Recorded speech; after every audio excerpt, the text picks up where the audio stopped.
If the Fibonacci numbers have special properties, we can't just use the symbol for each number. We need to use them in a way that examines their properties, a way that sees the number 2 as two objects and not just a symbol. The question is how to approach this task. In previous lectures, we have looked at another example of incorporating numbers into artwork. When we looked at the rule of odds, we were working with numbers. We used odd numbers to define how many objects we would have in the piece. This raises the question, can we use the Fibonacci numbers in a similar way? Let's explore if this is possible. I began with a canvas and two abstract shapes. This is 1 and 1, the first two Fibonacci numbers. There are other ways I could have begun. We've already looked at the canvas as a shape, and my first shape to represent the number 1 could have been represented by the shape of the canvas. In this image, I decided not to include the canvas in the sequence of objects that would represent a Fibonacci number.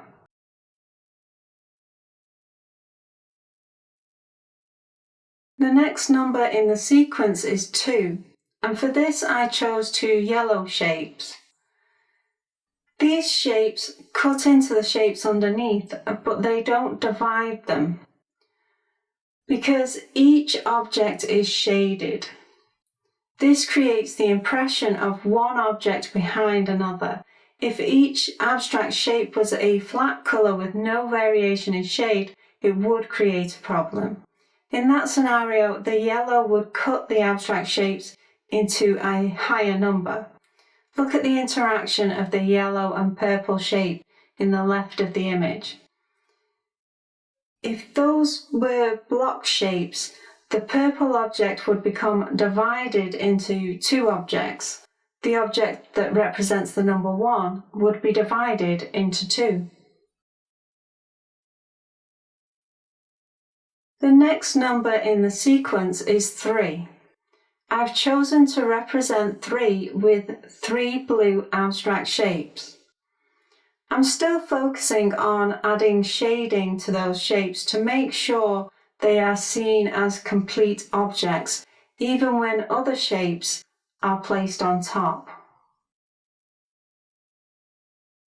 The next number is 5, and I've chosen 5 orange shapes to represent this. The next number is 8, and I've chosen green abstract shapes to represent this number.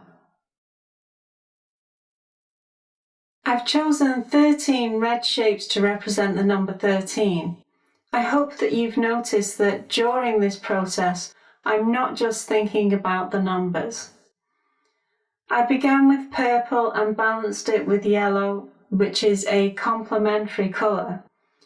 I then chose blue and balanced it with orange, which is its complementary colour. I've been thinking about colour throughout the process. I've also been thinking about balance in terms of where each object should be placed. I've been constantly asking the question, does anything in this image need an anchor? Something we explored in the C1 art composition course. As an artist, there is a lot to think about. If you focus too much in one area, the other aspects of the composition will suffer. I used white shapes to represent the number 21. One of the problems of using these numbers is they get large very quickly. We've gone from 13 to 21, and the next number adds the previous two together, so the next number is 34. I would find it difficult to add another 34 shapes. The number after that is 55. These large numbers become very difficult to work with. So when I got to this level, I merely responded to what was already present on the canvas.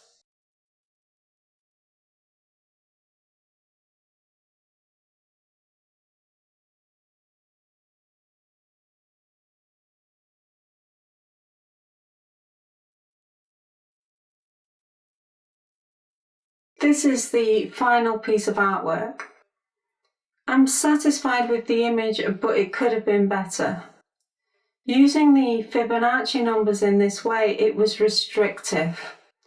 Every abstract form needed to be created as a solid object that has its own layer on the canvas, and I purposefully tried to stop any later layers from changing the objects underneath.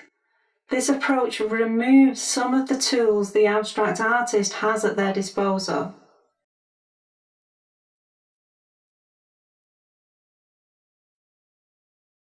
Earlier, when we looked at layering the numbers, it showed us how simple shapes could lead to greater complexity when we use some transparency. In that example, we allowed each layer to merge with every other layer, and the image became more interesting and complex. I'm not suggesting that every piece of abstract art should use transparency in every part of the image. It is part of the abstract artist toolbox, and it should be used when the image requires it. There were times when I felt that this image required transparency.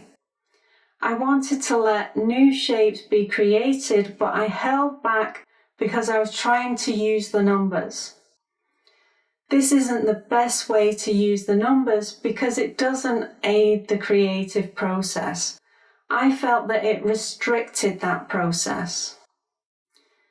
This is a nice piece of artwork, but I could have gone further if I wasn't trying to retain each shape as a complete object.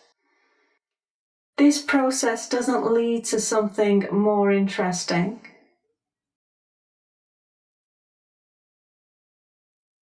I hope these examples have shown you some of the problems of incorporating these numbers into the artwork. I don't think it's an easy thing to do, and I felt that trying to use them disrupted my creative flow. But I don't want to say that it can't be done. I couldn't find a way of doing it, although that doesn't mean that another artist can't. When trying to do this, I felt that the numbers pushed forward and became subject matter instead of a tool for composition.